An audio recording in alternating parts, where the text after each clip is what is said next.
అందరికీ నమస్కారం. మనం ఈ దసరా నవరాత్రులకి విజయవాడ కనకదుర్గమ్మ తల్లి దర్శనానికి తప్పకుండా వెళ్తాం కదా. అయితే ఇక్కడ ఇంద్రకీలాద్రి దగ్గర నుంచి 3 కిలోమీటర్ల చేరువలో ఉన్న ఈ ప్రదేశాన్ని అస్సలు మిస్ అవ్వద్దు.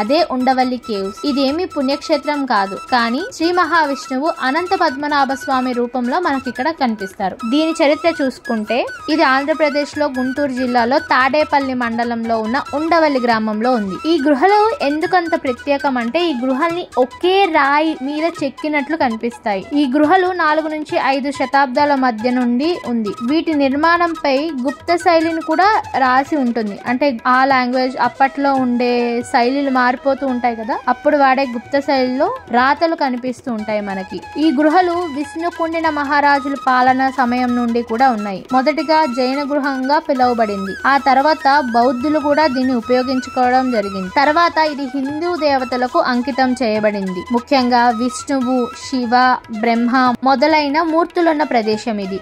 ఈ గృహ 4 అంతస్తులు కలిగి ఉంటుంది. విష్ణుమూర్తిని మీరు 2వ అంతస్తులో చూడవచ్చు.